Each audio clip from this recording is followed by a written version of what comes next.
So on Sesame Street, they have this week's program or episode is brought to you by the letter. I haven't watched it for a while, but from the letter. Missing out. Well, this week's podcast is brought to you by a beer called Clear Head. Clear Head. A non-alcoholic beer, we should point out. Yes, I should point out. So another one thanks to our friend Mike at the shop on the Wild Cop here in Shrewsbury called Dry by Choice. And his shop only does alcohol-free beers. So this is one, and it's 0.5%. It's a Mosaic Citra IPA. And it ties in nicely to the podcast we did the other week on mental health, because Clearhead is supporting a charity to do with mental health called the Talk Club charity. Anyway, they're giving some of their profits to charity. So we can feel very virtuous. So we can feel virtuous. I can feel even more virtuous than I already am feeling after doing a run this morning. And which was followed by a cold plunge. And I must say that just added to my level of... Okay, quiz question for you. How can you tell when someone's gone for a cold water swim? They tell you. Because they tell you. The same with vegans, isn't it? Yeah. Oh, cheers. Cheers. So this is Clearhead, 0.5% alcohol-free mental health movement IPA. That's actually quite nice. Not that I was ever in any doubt, but... It's nice, that, yeah. That's all right. I might go and get a few more cans of that. So thanks, Mike. We'll be seeing you later for some more of those. That'll keep us lubricated. We still haven't solved the conundrum of how that fits into the HR policies. Are we drinking beer that isn't a beer on work time? I think it's the alcohol that's the issue, isn't it? We're still 0.5%. Who knows? Who knows where this podcast could go? I know. We need a lot of them. Okay, should we do a podcast then? Yeah. Okay.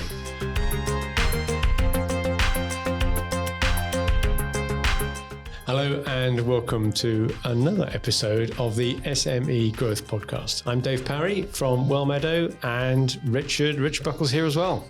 I'm here. Surprise, surprise. Surprise. Yeah. Good to be back in again.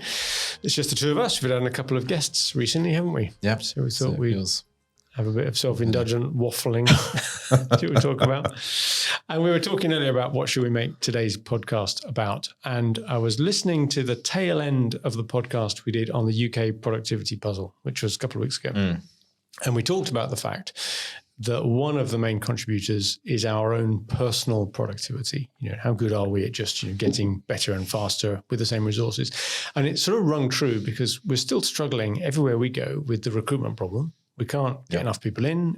We're getting busier, and it's a good positive sign actually, but it does sound like lots of bits of the economy are getting going, certainly in the companies that we talk to.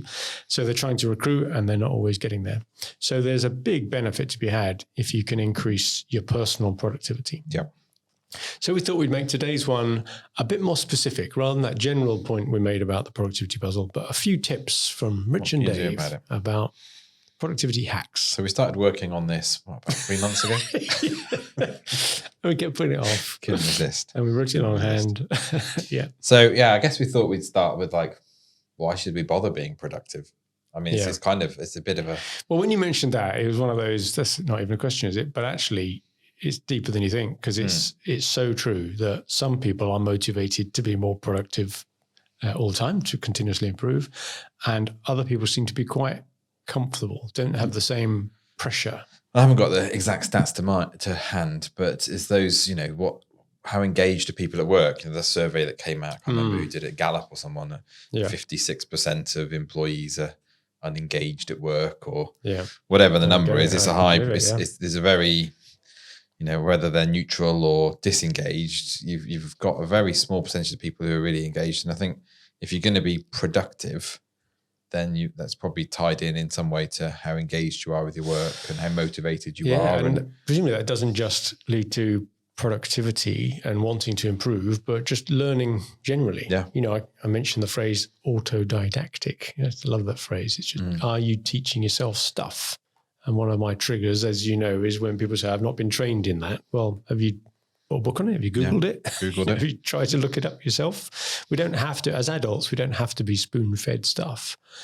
But you're right. The same goes for productivity improvements as it does for learning new skills. That if you're not motivated to do it, maybe some people are, some people aren't. But certainly in amongst our audience of business owners who we typically talk to and directors of those businesses, I would say there's a reasonably high level of motivation to find quicker and better ways of doing things.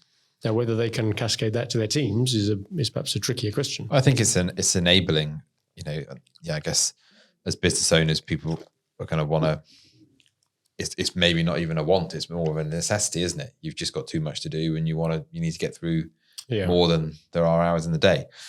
But I think as well, if you can enable your team to be more productive, either by giving them access to software or giving them the freedom to do things in the way they want to do them, that can be quite powerful. I was just talking to my wife this morning, who incidentally listened to one of our podcasts the other day, and she said, it's actually not that bad. High praise indeed. It was. I could hear your voice in the kitchen, and I wandered in. Weird. Yeah, you go home and hear me. And I thought, what's going on here? And no, but she was sitting there with a cup of tea, listening to my dulcet tones, chatting to you. Yeah, and she watched the whole episode as well. Apparently, maybe she was missing you, and she thought it'd just be nice to I should be more present. Your voice, apparently. Anyway, enough of that. We were talking about. She was talking about her work and how they put a ban on ChatGPT, various reasons, I guess. They've got reasons, but it just struck me as a way of saying, well, maybe this is, okay, there are issues around it, but... Well, that in particular, okay, so there's two things there. One, ChatGPT itself is controversial. People worried about the fact that it's coming up with incorrect answers. In that sense, it's dangerous, or some other people think it's cheating, certainly around an education sector. But I guess the biggest sensitivity for organizations is accepting the fact that ChatGPT is still a beta product, as is Bard, the Google equivalent, and it is taking your questions to teach it what it needs to learn about. Yeah.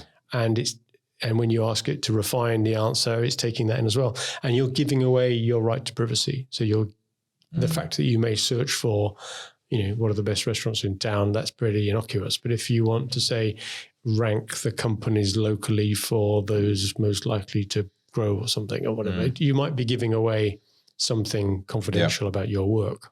Yeah. So I guess that's why her work may have done that, but it's a shame. So that's the bit that's specific to ChatGPT. But we know and it's so frustrating, we go into the larger companies that we deal with and their IT department, for all sorts of good reasons, have locked down any number of other services. You certainly can't install a piece of software on your machine, although these days that's less required than it used to be because you can do browser-based SaaS stuff. But even then, they ban that and you can't go on and use these services. And here we are just assuming that everybody has access to all this stuff and a lot of people are locked out from it. I think as well, another reason to be productive is around like the competitive advantage, which I think will become more and more apparent as things like, if AI, for example, becomes more of an enabler. So maybe not. Yeah. So I was reading, I can't remember, one of the Magic Circle law firms has just started using a model, I think trained on OpenAI. Oh, I think I saw that in the Gazette. Yeah. And it was... talking about how it's going to enable people to save an hour a day or something. Yeah, it's not cheating; it's using the tools. 3,500 people an hour a day. That's pretty serious gain, isn't it? In terms of what you can do. So I think those companies that adopt, say, AI, but also maybe a more enlightened approach to productivity. We'll see that. Well, you did the maths just now, didn't you, for this podcast? If you could save half an hour a day, is 125 hours a year. Thinking working days, whatever. So that's nearly 3 weeks. 3 weeks. It is three and a bit.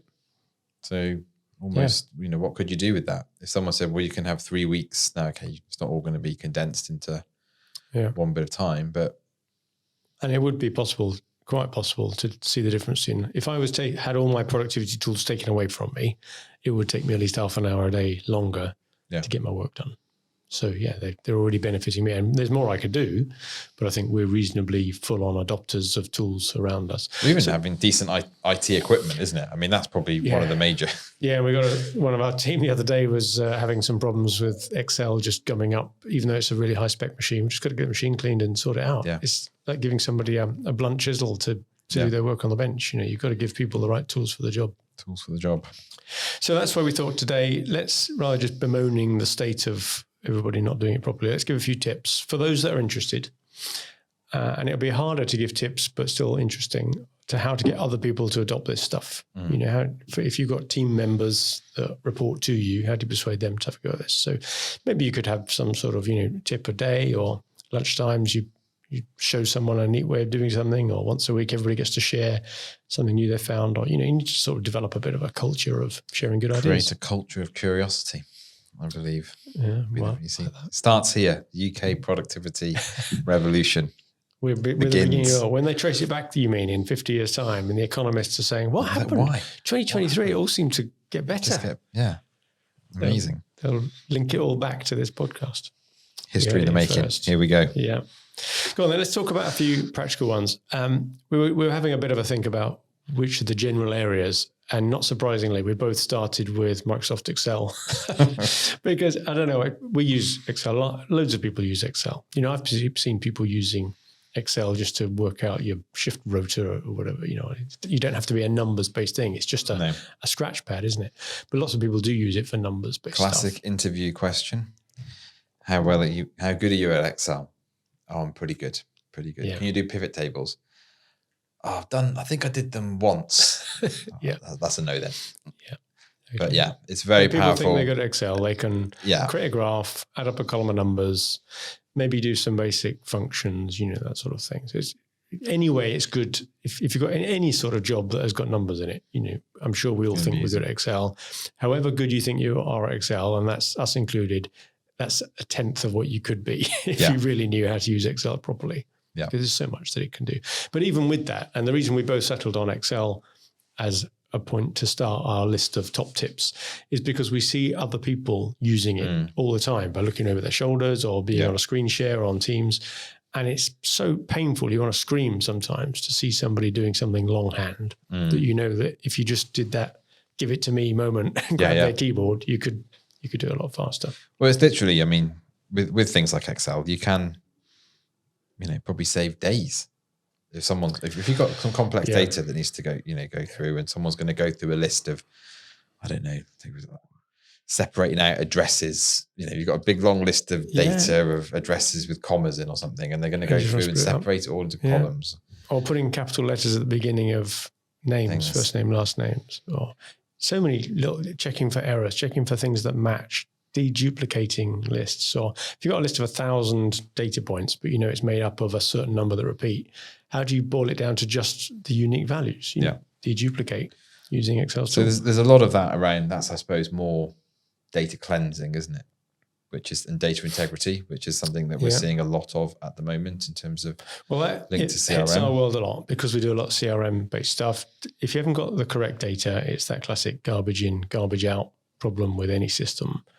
And the integrity of a company's data is becoming increasingly what drives its value. Yeah. If you're going to be back to productivity again, but if you've got loads of incomplete data or incorrect data, you're going to be spending wasted time chasing prospects, chasing invoices, dealing with projects that take longer. The downstream impact of dirty data or incomplete data is probably quite. Well, people don't large. Notice it maybe or measure it, especially if it's not them that suffers the impact of it. It could be a colleague, couldn't it? So in terms of productivity, sharpen up your Excel skills. And how would you suggest people do that? Go on a course? Don't go on a course. Top tip.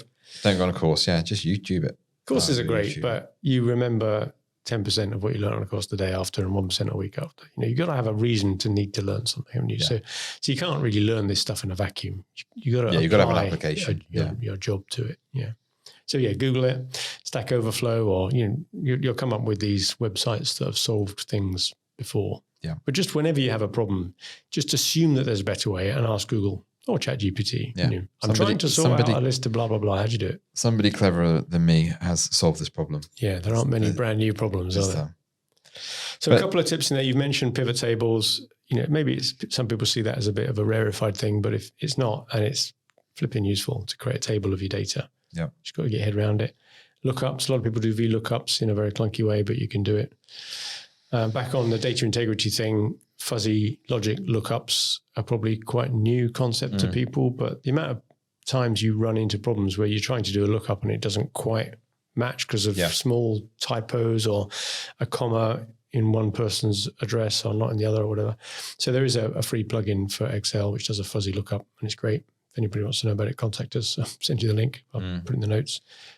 So that's very, very helpful. It even gives you a score, if you're doing lots of them, gives you a score of how close a lookup is. Okay. So it'll give you a very rough and ready match. Say, this isn't really right, but it's probably the best you can do. And it'll say it's a 40% match. Yeah. So that's quite good. One of those.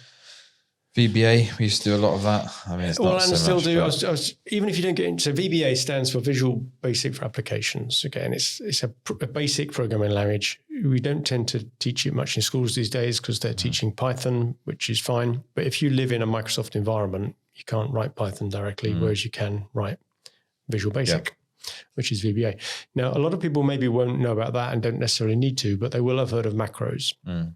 So I was doing a job the other day with one of our team where a row of data it was badly structured data that we were given, and each row had one of 4 different potential products within it. And really you needed that split out so that it would be 4 rows instead of 1 row. Yeah. So it's just a bit of, inserting rows and copying this, that, and the other. So you just start recording a macro, make sure you do it on relative references if you're familiar with using Excel rather than absolute, and then you can keep doing it over and over again, and it just carries on through your list. And you do the functions that you need it to repeat. You insert some rows, copy some cells, and then you make sure you finish in the same place you started, but 1 row further down. Save a shortcut key on it, and then you can just sit there pressing Control whatever you want, T or something, and it goes blah, blah, blah, blah, blah, and changes them all. Brilliant. That time that saves. Well, how many rows of data was that? 350 rows, was it? That was, about that, and each of those turning into 4. So that would have taken... Imagine if you were doing that, someone gave you the task, split that data out so that every row becomes 4 rows and copy these bits and bobs out. That would have taken you probably all day. Yeah. At least all day. Yeah. And by writing the macro, and with a bit of VBA knowledge, instead of pressing it 250 times, you can go into the code and just say, do this 250 times, 4 next. And it took 20 minutes. Yeah. Maybe 20 minutes to write the code, 20 minutes to run it. And whilst you're running it, you can do something else. Yeah. Computer just sat there. So went and had a cup of tea. You can watch something on Instagram or something. Yeah, on TikTok. Use your time more productively. You're probably learning something. So maybe that will be deemed by some as a bit advanced, and the VBA bit maybe, but macros, just for goodness sake, learn how to use macros. That is easy. Or find someone that does. Yeah, exactly. In the team. So that's good. And I guess the other thing as well, Excel as well, was, just, I guess more recently, the ability to link it into other programs. You can link it into ChatGPT if you want to try and use that kind of functionality within your Excel spreadsheets. There's loads of kind of. And just so everyone's aware, other spreadsheets are available. Google Sheets is used by lots of people, and actually that is more integrated because it's a browser-based thing inherently. Whereas whilst you can use Excel in a browser, it's more powerful as a standalone app. But Google Sheets is very good, and that links to ChatGPT. If you install the function on there, just like you might have equals sum open brackets or equals average open brackets, you've got equals ChatGPT open brackets. So you can process data using a ChatGPT question. I suppose whilst we're on the kind of Microsoft vibe, even using things like Word. Yeah, this bugs me a bit because I see you're often watching people typing stuff when you share screens on Teams calls or Zoom calls, and you see the clumsy way I see people maneuvering around a document to do stuff. And I think it's because a lot of people aren't used to using the keyboard shortcuts. And there's a lot that they've designed it to make it quicker to use, but people still reach for the mouse and move the cursor and click and right click and all that. Nearly everything has got a keyboard shortcut. So you don't always have to go back to the mouse and look at the ribbon at the top and select something down. So even moving around text, if you press Control as you go left and right, it jumps 1 word at a time or come down to a paragraph at a time. If you want to select a whole paragraph, you just triple click any word within it and it selects the whole paragraph and you can cut and paste it. Control C for copy, Control X for cut, Control V for paste. All these very quick things. Control Z to undo, Control Y for redoing when you want to repeat something over and over. All these very simple, when you use them enough, they become second nature. But a lot of people you see don't know them and they're just going, find replace, Control H. You just go in there, put in your text you want to find replace. And I remember teaching some people, trying to teach them how to cut and paste, and it was all copy and paste. It was just years ago, just a nightmare. I won't. I'll keep the names of the guilty. Protect the innocent. Protect the innocent. Or the guilty. Or guilty. But yeah. So even in Word. Another nice one with Word and also with Outlook as well is using the autocorrect function to create your own hacks. Yes, so true. if you've got something like, I don't know, a paragraph like, I don't know, hope you had a good Christmas break and Happy New Year or whatever the usual sentences that we all send. You could just have like HNY or something, type that in, autocorrect will pick that up and then put that whole sentence in for you to save having to rewrite it every single time. And you can apply that to the whole paragraphs of text. You can, so if you've got people's names that are difficult to spell or addresses that you need, whatever. Do all that sort of thing. Also in Word, where you get the red squiggly line for a misspelling, once again, people tend to reach for the mouse, put the cursor over the misspelled word, right click, choose the other one. You can just, if you've just typed the word, then just go back a couple of spaces with your cursor because you're on the keyboard, and there's always the equivalent of the right click button on a mouse on the keyboard. It's usually a function button or a button. Click that, gives you a list of misspellings, you tick the top one, you've corrected the spelling. So silly little things like that, really, all within the Microsoft environment. It's designed for you to do nearly everything on the keyboard, and it's so much quicker when you add up all those little movements where you're trying to use the mouse all the time. It's like Team Sky's incremental gains, isn't it? It's that little Dave 1% here, 1% there. Exactly. I guess if we're talking about data management as well, things like actual CRMs, that type of thing as well, isn't it? Yeah, to get to use those efficiently. And, back onto our old hobby horse about CRMs, it's still unfortunately the case that most users of it see it as a monster to be fed for no noticeable gain from their point of view, which means you've got it set up incorrectly and you're not using it properly, right? Yeah. It's a tool and there isn't any point feeding it if you're not going to use it. And it is that, I guess, the productivity gain from a CRM, whilst there is that maybe perhaps a little bit more effort to go in to keep the data, to get the data right and to keep it right. But the downstream productivity gain of being able to have a clean marketing list, a clean set of data for sales teams to work off, project management, financial reporting, all of that, whatever you're doing with it. Yeah. So long as that data integrity is maintained, you haven't got people then running around trying to find bits of information, missing things out, missing opportunities, all of that. And it's not just from a marketing point of view, it's the company's central database of everybody and every company that it knows. So rather than everybody having their contacts in their phones, but I think the majority of people in SMEs who probably don't have a CRM or anything equivalent, but someone in the organization knows the people, but it's in their phones or in their Outlook. Yeah. And it's not shared. So if someone else in the company needs to ring them up, they got to go and ask that other person or look them up from scratch. And of course, by having a central database, you can see other information about them. Have they paid their bill, for example? What products have they had before? All this sort of stuff. But if you can take out that unnecessary communication, or have you got that email address for so-and-so? Or what was the last thing that they purchased? Or what was that? When did you send that quote? Or you can remove all of that. That's a huge productivity gain. Yeah. That kind of non-value added conversation and communication. We'll come back to the comms bit, emails and things in a minute. But there's so much we can and indeed have done whole episodes on CRMs and the benefits of it. So we won't repeat ourselves there. What about project management? We use a number of tools, don't we? Software as a service, browser-based tools for this. We tend to use Monday.com. Yeah. But there are other project management tools available. Yeah, we used Basecamp in the past and others. They'll do Trello, similar sort of things. Use a lot of Trello. Trello is good. If people haven't heard of Trello, it's an amazing free tool and so simple. It's just columns. Like people may remember T cards in the old days, just columns of cards, if you like, and you can move things from one column to the next, change the order. Very shareable. You mean Monday is it's very powerful, but it's also quite easy to use. I think you've almost just got to settle on something that your team likes. Yeah. Monday works well for us. We can automate boards. I can annoy people with reminders. And again, even things like shared boards as well. So we can partition what we're using, but also what we're using internally versus what we're sharing with clients.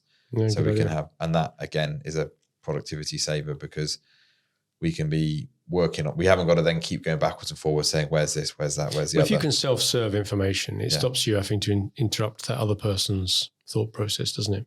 And it's just like today, I was just going through with someone talking about how we're organizing all the content we're trying to produce, and just being able to break it down within Monday with a couple of, put all the information in, a couple of clicks, and Monday's organized it for us into, different projects across the different stages of work that needs to be done. Very, very clear, very easy. Everyone can see what's going on. And, that's just triggered another thought as well. But if you're trying to explain something to somebody, you don't have to wait until you do a Teams call with them and go through it. It can sometimes be more efficient for you to do a screen recording of the solution. Now, people may have seen this, other people, and not realize it's so easy to do. But it is. There are some of the software options out there are free to record your screen. Some of them even put a little circle on the screen with your webcam of you doing the talking, explaining it, and you can point to stuff and that sort of thing. If people use Dropbox, we use Dropbox professional version as one of our file sharing services. That's got an inbuilt screen recorder to it. Vidyard is another one, Vimeo. There are other solutions out there that allow you to do this. And I would say as well, from a proposal, sort of sales proposal, quote type of angle, if you are sending documents like that out, if you record a little video going through the document, so Canva as well has this functionality. Or highlighting key points. Highlighting key points and just talking it through, saying, okay, this is what we think the problems were, this is the solution. But the conversion rate on that is allegedly a lot higher. Well, imagine if you had the option of someone just send you a document, 60-page long. Oh, I can't be bothered to read it. Yeah. Okay, I'll give you a 10-minute run through. Oh, yeah, great. That's great. 10 minutes I can handle. And you're doing all the hard work. You're telling me the bits I shouldn't be missing. Yeah. That's what that solves for you. So you're right, either talking through a long document in almost a salesy way, or just helping someone to understand something, because then they can replay it if they get stuck. And I think it's that just building relationship, isn't it? Rather than here's a document. It's around, kind of just we're explaining it, we're building a relationship. So anyway, I think the data on that, you can look it up, but it's almost like a 30-40% increase in conversion rate just by doing something like that. Another good comms one is Slack. Yeah. Now Slack, a lot of bigger companies use Slack quite a lot. So if you've not heard of it, it's an internal messaging service. So it's a bit like when people go on Teams and send a Teams message to one another. It's a bit like that, or other instant messaging services. But we use it, as I think a lot of other companies use it, to eliminate as much as possible internal emails. Yeah. So we all have too much email, and that's a problem anyway. But it's made worse by the fact that inside an organization, everyone's emailing each other as well as external. So if you can cut out all the internal stuff, then email is just there to talk to outside parties with. Yeah. And then you can organize Slack, it's flexible, isn't it, in terms of how you want to organize it. So we have different channels for different things. Yeah. Try and have a general kind of update, news, this is what's going on. Yeah, professional broadcast to everybody. Yeah. Bit of a random water cooler one for just random thoughts. The jokes and whatever. For sale and all that, yeah. And then client-focused channels. Yeah, you can have subject-focused channels. If you work on a project. It doesn't have to be a subject. It might be a group of people, just for that group of people to talk amongst themselves, which may be for one single purpose, or it may be, generally speaking, that group has a And they have got a great, what's it called? The bit that you can speak on it. Huddle. Oh, yeah. That works very, very well. So spin it up unlike a kind of a Zoom thing where only one person can talk at a time. Yeah. With Huddle, it's like having a conversation just in the room, but everybody's talking through Slack. So it's or you can all talk over each other. So quite neat then. Yeah, that's good. So that's very good. I guess other things on project management, we're using Dropbox a lot with the commenting tool at the moment if we're trying to get things approved or just trying to collaborate on, say, a video or something. It's really, really easy. With Dropbox, I think you've got to have the pro account to use it, but you can timestamp your comments. So people can go through, timestamp a comment in terms of... And reply to comments that have been made. So, but in terms of time saving, if you know exactly that like 1 minute, 25 seconds, that's the bit that needs to be changed, rather than, can you change the bit that says... Oh, you mean when you're videoing? When you're videoing and editing things. It gives you that ability to be able to go through and that's that. I would say that just the timestamping bit probably saves half an hour to an hour. Now, you made a comment there about having the professional version of that, and this relates to earlier on we said you can pay for the proper version of Slack or Dropbox or whatever it may be.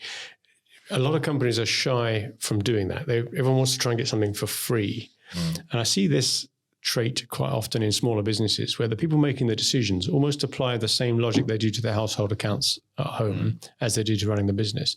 And you're just trying to save money almost at any cost, if you know what I mean, almost regardless of the consequences. Yeah. And it's just a plea really to say to people, these pieces of software are designed to make you more effective. Thousands of companies worldwide pay for them because they do make them more effective. So don't always go for the free stuff. Back to the half an hour a day, 3 weeks a year. Yeah, it's 10% of... Is it 10%? No, it's 1%, isn't it? No, in weeks, sorry. Week, not days. I was thinking number of days. Yeah, 3 weeks. Wow, 3 weeks a year. 15 working days, let's say, out of your, 250 odd. Yeah, you're up at 6-7% of your working time, aren't you? What would you pay for that? 7% pay rise. So it's just a plea that take these things seriously, even if they cost sometimes, modest amounts, 10 quid a month or something. But how much would you have to save to be worth 10 quid a month? 10 quid a month. That's what Magic Minutes cost. This episode brought to you in conjunction with Magic Minutes. So let's do a quick roundup of other useful bits of software or techniques that we're both used to using. We mentioned some of these before, but ChatGPT, if you haven't heard of it, where have you been? I'm still finding people haven't heard of it, or maybe have heard of it, but think it's a bit not for them. And it is. It's every day we're using it still, aren't we? Yep. Whatever it is you need to do, draft a job description or come up with a list of ideas for X, Y, Z, or you come up with the pros and cons of an argument, or just all sorts. It's not a replacement, but it's a supplement, and it's a good starter for 10 often. Yeah. All the caveats around it could be wrong, and don't believe it. But I think there's a whole. I guess this ties into the other thing we use as well. Things like Midjourney, which is more image based. Yeah. But all of this is around. There's a whole new area growing up around prompt engineering, so that you actually feed it the right information to go away and build the image. Well, that's going to become something that is a productivity hack. Asking ChatGPT just a bland question may or may not get you a decent answer, but getting the right prompt will give you a better answer. Well, I saw something on Instagram, which obviously means it's true, that there's like 6-figure jobs now going as prompt engineers. It's like a prompt engineer, AI prompt engineer is now a new job. Incredible. Because when we do these school talks, we talk about jobs that don't ask adults for opinions on because they don't exist yet. Yeah. There'll be a lot more available when today's school kids go into the workplace, and there's one of them. Prompt engineer. Who'd have thought? Prompt engineer. Another thing we use, which is quite good, is Otter. Yeah. Once again, we pay for the professional version of this. But that's so if ever there's a chance to record a phone call, a Zoom meeting, or a conversation in an office, just capture that on audio, bung it through Otter, gives you a transcription. So I was in a meeting the other week where we'd filmed a presentation or something that they'd given. And I said, well, do you want us to transcribe that? And it was almost as if we were going to sit and listen to it and then type it all out. Yeah. And so I had to sort of explain that things have moved on a little bit. Yeah, speech recognition is now at that. I was reading this month's Harvard Business Review, which got a great little chart in it, maybe online actually if you look at it, as to how the different uses of AI have accelerated in their performance as compared to a human's performance. Right. So if you imagine the graph has got the 100 point is where humans are. Speech recognition started 20, 30 years ago, but for a long time was down at the 5-10% as good as a human. And then about 5 years ago, it breached the 100% mark. Oh, wow. So speech recognition is now better than humans. Interestingly, handwriting recognition is a very hard thing to solve, but it's just about, well, you're smiling because I've seen your handwriting. Hold my beer. Exactly. But now AI has just about got better than humans at handwriting recognition. They've not seen your handwriting. They've not seen my handwriting. And love to put that to the test. So if anybody needs to keep anything encrypted and safe from AI, just get you to write it down. And I'll write it down. Perfect. I can't even remember most of this. I write it on the whiteboard and I look at it. You can't read your own 5 minutes later and I'm like, what was that? AI would do it. Image recognition is better than humans. And there's stories out there about diagnosis of cancers from mammograms and that sort of thing where the AI is better than the doctor. Yeah, so AI, if you just start with ChatGPT, you'll find a lot. And we've talked a lot about that before. And Otter for doing what it does. Otter for that. Another one is Fathom, which is similar to Otter, but it's a plugin for Zoom. So if you're having a Zoom call, Fathom sits there in the background, recording it all, transcribes it as you go along. And at the end of it, you ask it for an AI summary, and it gives you a short few paragraphs summarizing the last hour of what you've been talking about. It's phenomenal. Very, very clever. Yeah. AutoHotkey, that's something you use a lot, isn't it? Yeah, if you haven't come across this, not a lot of people have, but it's a way of getting your computer to simulate keystrokes. Now that sounds, why would I need to do that? It's a bit like you said earlier with the autocorrect, so that you type in HNY and it comes up with Happy New Year, Happy Had a Good Christmas. It's an expanded version of that, but instead of just typing characters, you can get it to do tab commands or press enter or up and down with your cursor and that type of thing.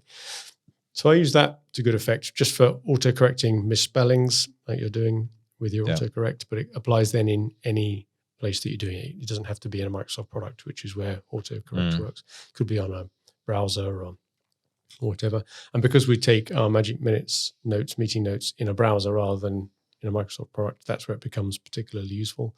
So I've got lots of little shortcuts there. All of the email addresses of my frequently referred to colleagues are all in there. So I can just type r.b and it splits out to richard.buckle at wellmeadow.co.uk and so on. So, but there's so much more you can do with it in terms of getting to wander around web pages and click buttons. You can use it for web scraping to a certain degree or processing things. If it's the sort of thing that appeals to you, you'll find so much support information out there on it. But it's a great productivity hack. Emails, we talked about that already, haven't we? Emails. Well, we're all overloaded, which is why we use Slack. But there's a couple of techniques I've come across for managing it a bit better. Not everybody's cup of tea, but I like to not use the folder structure down the left-hand side. I see a lot of people when they're triaging their emails, you watch them doing it. They spend a lot of time grabbing emails from the inbox when they've dealt with them and putting them into a folder.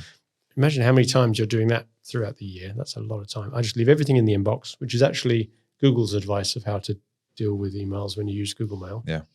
And then just use the very powerful search functions to find the things you want rather than the folders. But the benefit of that is your inbox is then your full to-do list. And a quick way of me triaging that is using the keyboard shortcuts to turn an email into being either unread or read. Right. So Control Q marks it as read. So I just go down the list, don't even open the ones where I know from the subject heading or the sender that I'm not going to be giving that any time today. So I just Control Q, and sometimes I select whole swathes of emails in a period and Control Q, mark them all as read. They're off my list. And you can do Control U to put it back to being unread again. Another neat trick as well, if we're all a bit of a prisoner sometimes to triaging emails as they come in, and I could be working on something in my inbox and the new email arrives at the top and immediately distracts me. You know, we're all shiny new toy, shiny new thing. So I tend to collapse the bit at the top which says today, because it's usually grouped by today, yesterday, last week type thing. So I collapse the today. So then when I'm working through the older stuff, I'm not getting distracted by newer things that are coming in. And you can also decide to time box your day to only use your certain times a day, maybe first thing in the morning, first thing after lunch, to even look at your emails. It's a good way of controlling it. I suppose we'd be remiss not to mention Magic Minutes, which is other meeting management software is available. But as we've mentioned before, we have our own that we've developed and that's commercially available. The reason we did that is because in the board meetings that we run lots of, we wanted to make sure that any actions that were agreed don't just get written down and then forgotten. They become a living thing. So the system will chase people up and allow you to put comments against them and automatically include them into the follow-on meeting so that they get dragged in to the next set of minutes and you can explain what's happened. So it works very well. But it was also about taking meeting minutes quicker, wasn't it? So that you actually, our style of doing that was to take the minutes in the meeting so that when the meeting's finished, everybody's seen the minutes so they can agree them. You haven't got that. Well, I never said that and I didn't agree to that thing. That's taken care of. But also you can just move on to the next thing rather than thinking, I've got to go trying to decipher what I've written down on a scrap of paper and then turn that into a set of minutes. And, and that was your version of the truth rather than someone else's. Yeah. To be fair, a large part of that is solved by just the fact of presenting, or these days sharing on screen, the page where you're taking the minutes, and everybody owns it then, and they can stop you mid-track, say, oh no, I didn't say that, or don't forget there was an action there, you didn't collect it, even down to misspellings. But you're right, the amount of time that saved us. We used to employ somebody, didn't we to manage, and that wasn't even taking the minutes. That was just a process, manage the actions, board packs, put the agendas together, manage the actions, send out the minutes, chase people up for the dates for the meeting. All of that is managed by the software. So that saved us a whole person. And then, as you say, instead of taking the notes and then coming away that evening, usually having to write up the minutes, it's done in the meeting. Project it on the screen. Everybody can see it happening. Use all the snazzy keyboard shortcuts to refer to the reports that have been uploaded and job done. Yeah. I suppose, another thing that we did integrate into Magic Minutes, but is available for other things, is Zapier, isn't it? So yeah, and I'd be surprised. Probably quite a few people haven't even heard of Zapier, but it's increasingly useful because it links together 2 or more existing browser-based pieces of software. And because there's so many more browser pieces of software now, it's even more useful. But imagine if you've got, say, a Trello board that we talked earlier, we've got some projects on it. Every time a job moves from one column to the next, you could get it to either send you an email in the simplest sense or change the status of something else somewhere else. And there's lots of Internet of Things type products available now, like the Philips Hue light bulbs. Yeah. You could say that when an order arrives on HubSpot, it makes the light go green in your office. The possibilities are endless, really. You can make it do all sorts. We used to use this thing. What was that? IFT. That's a similar thing to Zapier. Yeah. If this, then that. Yeah. IFT. I think you had your you had a geofence around each client, didn't you? Yes, I put a geofence around every client, and every time I arrived at or departed a client, it sent a Slack message so everybody else on the team knew that I was either busy or available, and they could give me a call in the car. Call in the car. Don't get me started. We covered that before. And then I guess, HubSpot Automations is another thing we use a lot of. That can save a huge amount of time. Massive amount of time. I think the last recruitment process, I set it up so that everything was automated in terms of responding to candidates and pushing people through the process. Yeah. And so, we had somebody, apply recently, and they went through that process, and it was fairly touch-free from our point of view. So came through at the end, all of those things just save you time, isn't it? If you can save an hour a day or 2 hours a day, or and obviously with the marketing point of view, people are seeing some interesting content. They want to download an asset, an ebook or something. They do that. Then automatically they're followed up with a series of emails expanding on it and adding more value. And then they come back in again. And that's the magic, isn't it? You want something to be working while you're sleeping. That's good. So those are that. Also in HubSpot, there's the snippets function. So if you've got paragraphs of text like you talked about before, you can just insert that into emails at the click of a button. Saves a lot of time. Excellent. So there you go. Lots of tips. I'm worrying now that we're taking up too much of our listeners' time by listening to us. Yeah. So maybe the next tip is to stop listening now. I like to think that people are walking the dog or driving. When you got this picture in your mind's eye of where people are listening to this, I think they're not at their desk. Email in. Tell us what are you doing. What do you do when you listen? Yeah. Answers on a postcard, please. No, I don't think people are sitting there at their desks listening to us, are they? Do you think? I don't know. Maybe. Yeah. Well, they'll tell us. Let us know. Good. Comments. Well, we thought we'd try and share some thoughts. Hope that's been helpful. We can always do a longer blog on the back of this, couldn't we? Other productivity hacks. Good. Links to some of the tools or whatever. Yeah. Good. Well, thanks a lot for listening once again. You've been listening to the SME Growth Podcast from Wellmeadow, and we've been talking about personal productivity hacks today. As we say every week, please pass on the message of what we're doing. We do get a lot of satisfaction from hearing everybody's fantastic feedback, so thank you very much for that. Please share it around, though, to your business colleagues and friends, and if you get a chance, then give it a like or a follow on wherever it is that you get your podcasts from. But in the meantime, good luck and good luck with your businesses.